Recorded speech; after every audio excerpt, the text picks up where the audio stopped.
on to this edition of the Airbrush Academy blog and tutorial video.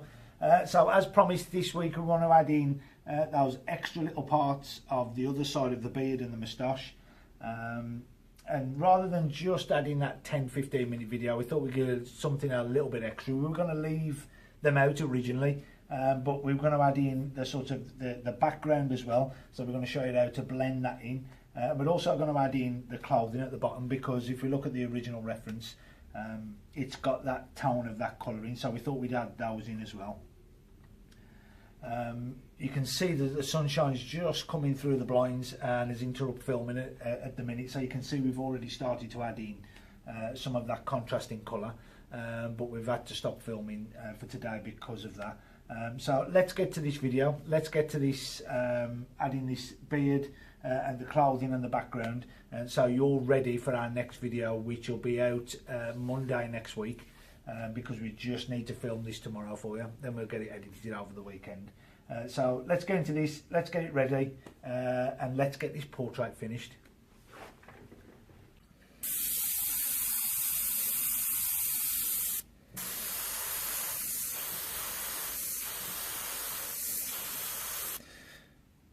So the same as we did last time.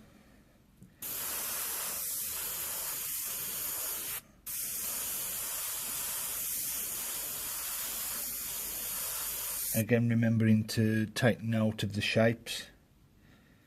I'm going to overlap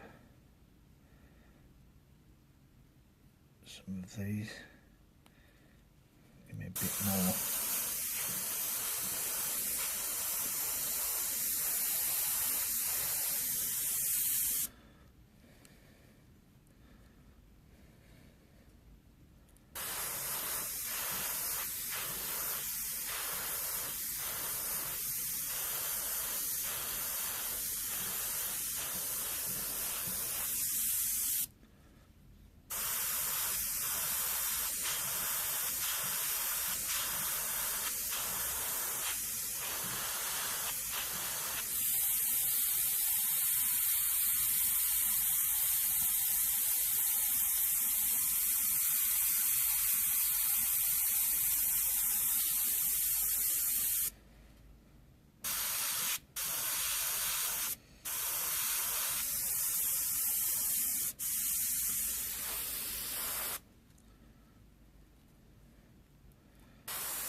So I am going to add in some of that centre section. The last time round I said I was going to leave that, but I think looking at the actual reference, there's still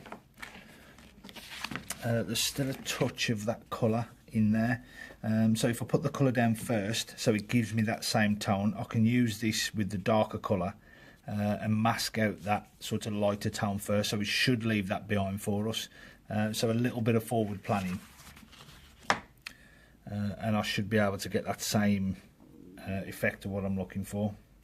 So I'm just going to twist up some of these, overlap them, curve them the other way.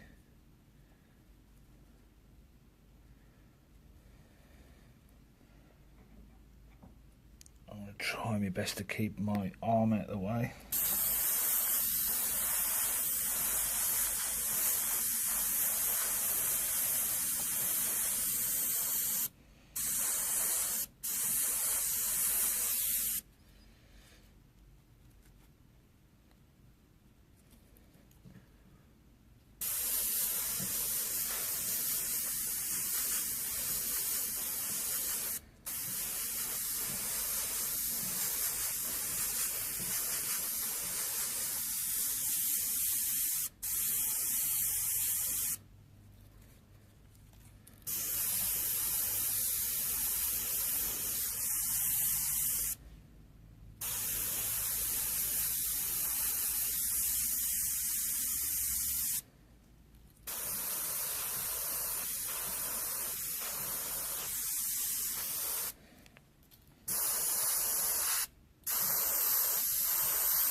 Because remember, I'm going to go back over with the eraser.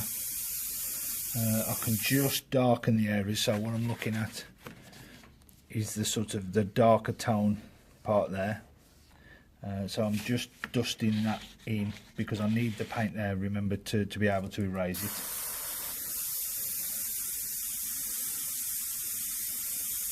Little shadow of mist there.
Let's switch back to the eraser.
So I'm just going to add a little bit of texture into that centre part.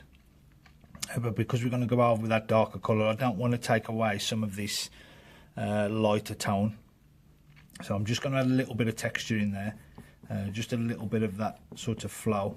And I'm going to hope that the wire will do everything it needs for me. Now I've put the base in.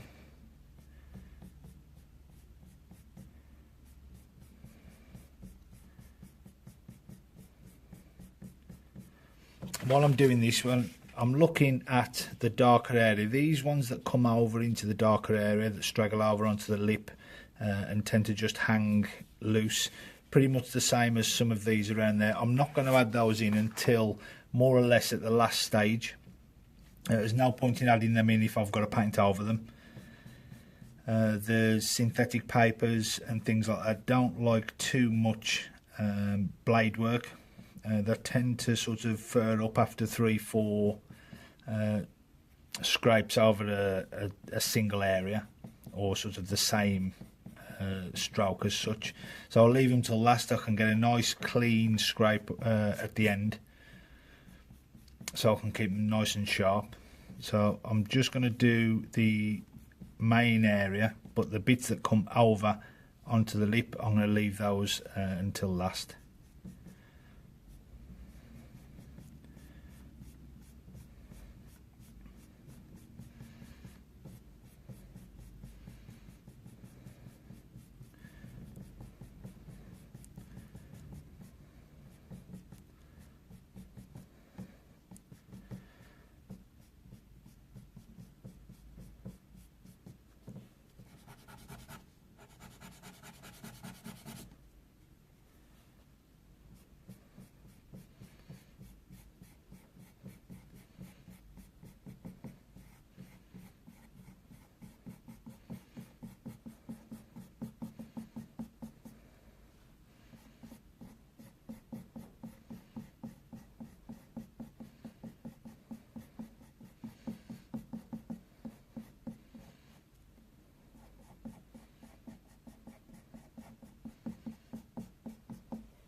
this is a part, we've done the sort of the first section. It's always best to try and keep your patience here. This will test your discipline, or your self-discipline as such. But remember that some of the erasing strokes, again, I've probably mentioned before, don't just add sort of spread out erasing marks or shapes, because if you look at them, they're quite intense, they're quite close together, and there's quite a lot of them.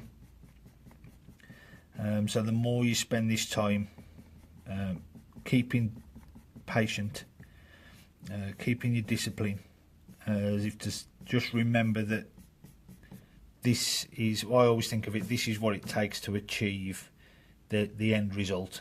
If I rush this, it's not going to look how I want it to, and I'm still learning as I go along to stay patient. It's easy to rush or to whiz through certain parts of it.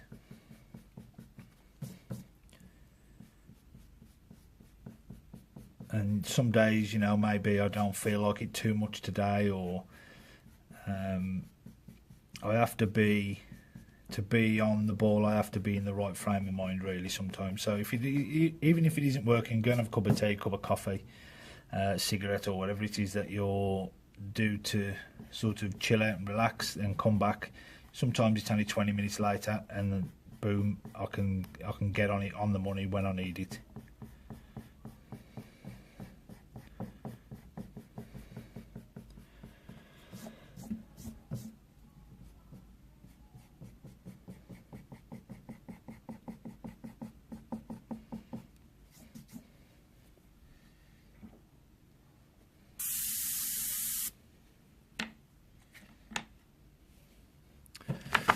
So also, when I'm looking at, obviously we've got lighter parts here, and we've got like a little darker area there, so I want to sort of add those in as well. I'm going to use let's say if I use my fingers or thumb, I'm just going to use this edge just to create that shape, and I'm just going to dust in that colour, and you can see how it gives me that nice soft edge, and it's giving me that shape.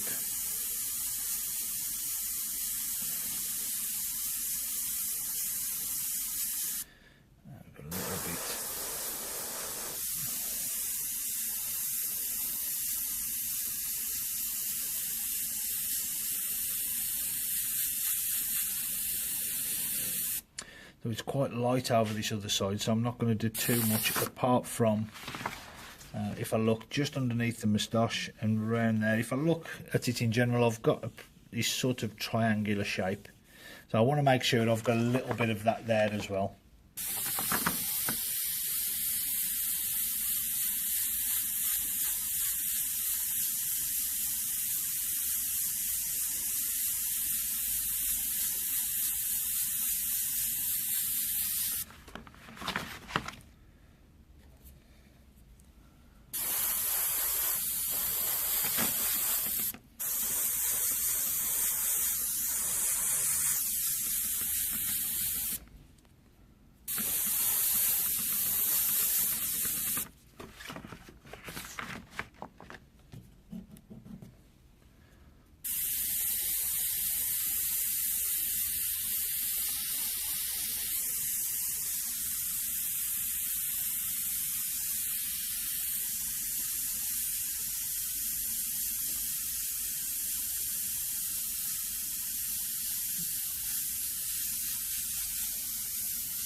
Okay, so before we get rid of this colour, there's a couple of last little things we want to do. So I'm looking at this background area.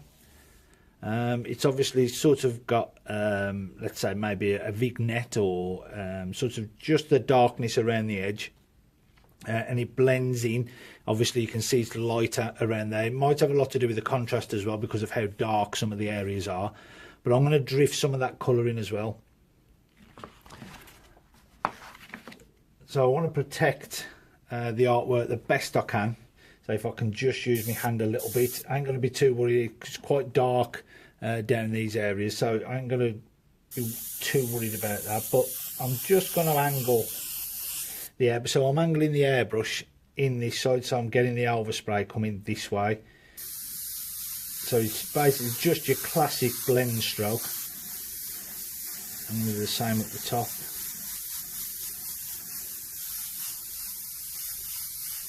Nice and soft, keeping my distance. If I'm getting this, and you can see the defined lines, I'm way too close. I need to come away sort of further with the airbrush, so you're getting a softer blend. So I'm just going to come the other side and do the same.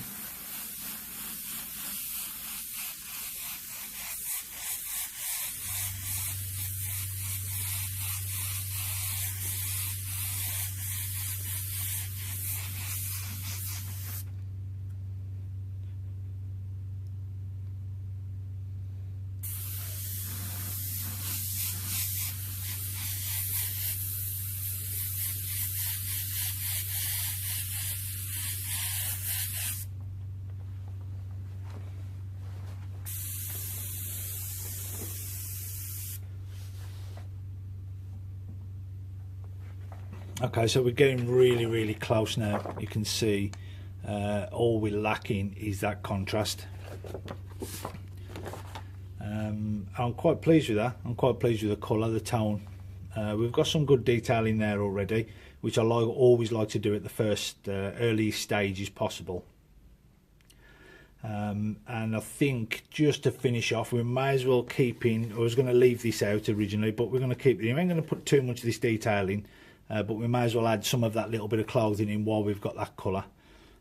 So let's get in and we'll add that in. So I'm going to just start to freehand this in loosely, just to start with, just to give me a guide and an edge. Because this is a lighter colour, it's not going to affect it too much, because the contrasting colour will do what I need it to do.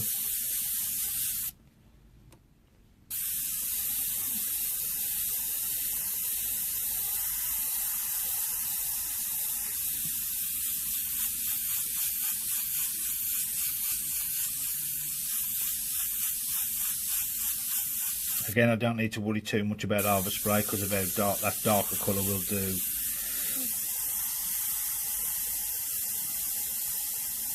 The work for us.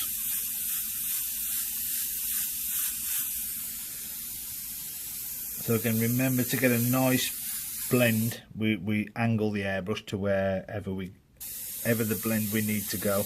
Be careful if you've just got a little B cup. So it doesn't pour over the top.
just grab me a blade.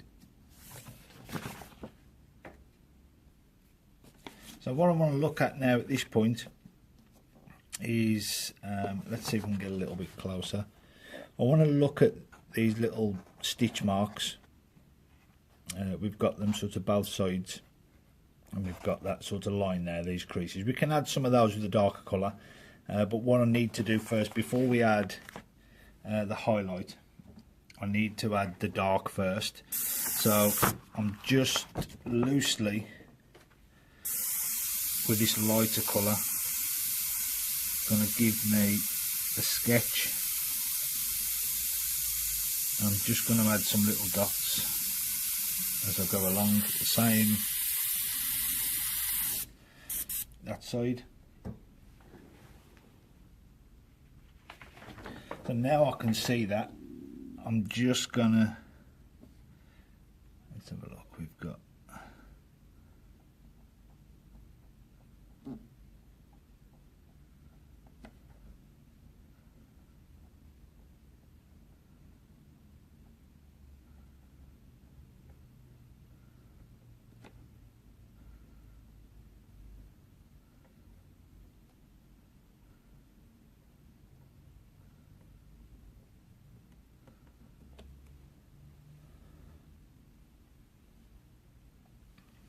we've got a little bit. Don't worry if this looks a bit crazy at the second, because I have a plan. Okay, I've left this top section there, obviously because it's a bit dark anyway, but what I'm going to do, because those stitch marks look really, really bright, I'm just going to go over again, just with that there, just to knock them back.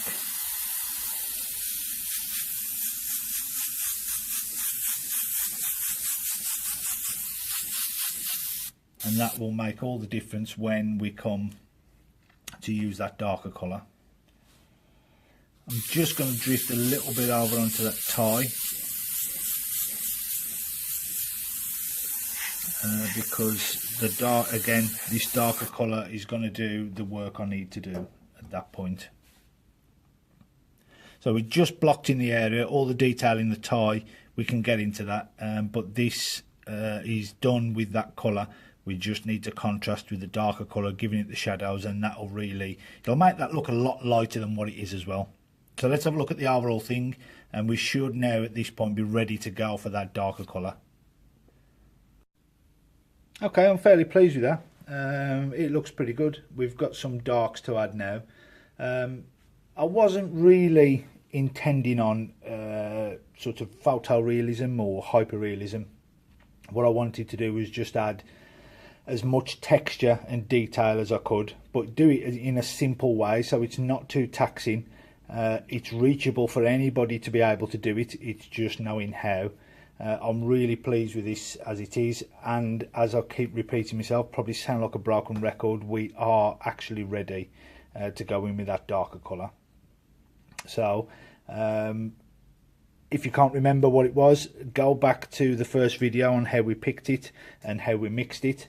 This was just a short video to show the rest of the beard and adding in with the rest of the colour. We added these sort of bits in here as a little bit of a bonus. But yeah, I'm excited, I'm mega happy with it, and we're going to really get into this now, and this is going to really transform the painting. So we're finally ready for that second colour.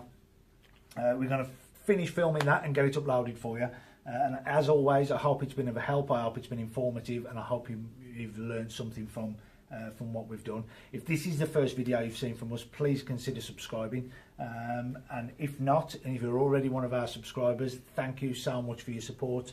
As long as you want to keep seeing the videos, we'll still keep filming them, and we'll see you next week for our next instalment.